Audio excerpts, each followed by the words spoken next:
হাত দুটো আমার ট্যাঙ্কের উপরে দিয়ে একটা ট্যাঙ্ক নিজের ফাঁকে ভরে দিলাম, ওই পাদানির ফাঁকে, আর একটা ট্যাঙ্ক ভাইপোর এবার জোরে গাড়ি চালাইছি, ভয়ও লাগছে, ওরা দুজনে যদি পড়ে যায় আবার বিপদ হয়ে যাবে।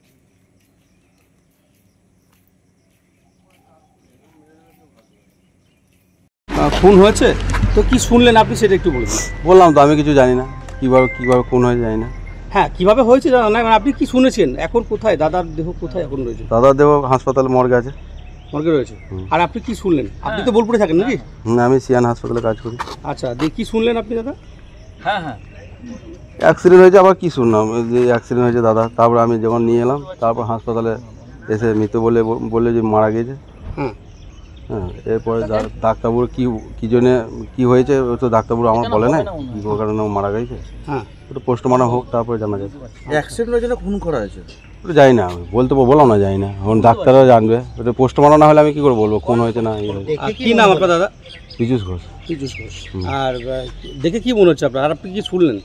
কি শুনলাম মানে কি শুনেছেন, মানে কিভাবে হয়েছে না হয়েছে? আবার সে এক কথা, আমি বললাম তো আপনাকে, আমি বললাম তো, ফালতু বিরক্ত কেন করছে?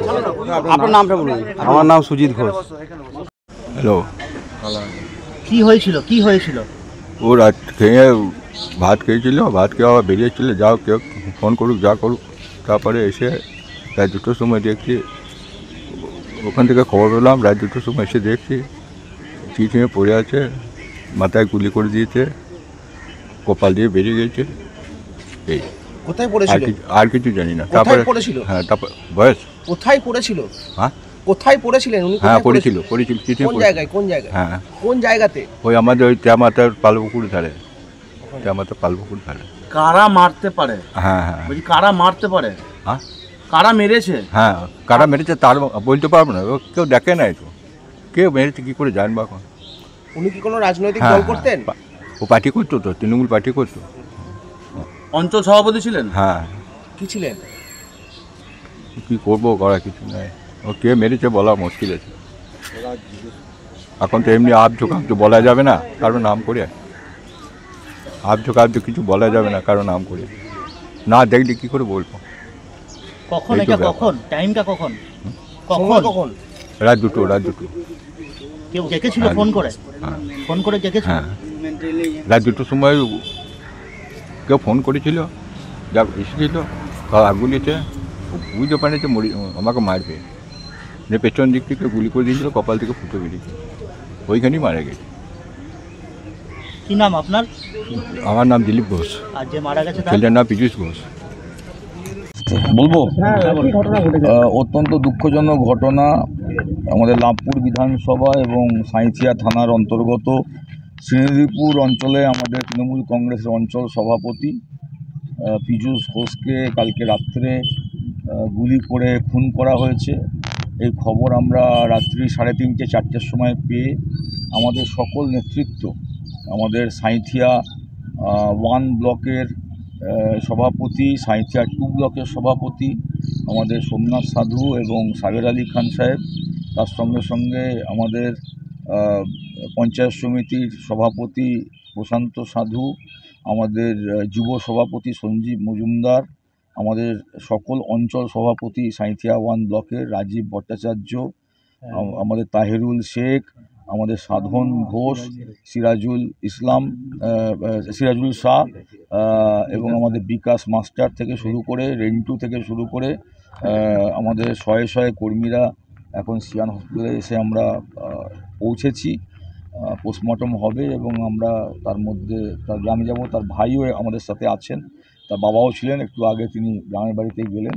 অত্যন্ত দুঃখজনক ঘটনা এবং যেটা আমাদের সকলের মনে হচ্ছে যে এই যে গুলি করে হত্যা করা হলো, তাকে খুন করা হলো, এই যে দুষ্কৃতকারীরা যে আর্মসটা ব্যবহার করেছে, এই আর্মসটা কিভাবে এলো, কোথা থেকে এলো, কারা নিয়ে এলো, পুলিশের ওপর আমাদের সম্পূর্ণ বিশ্বাস এবং আস্থা আছে।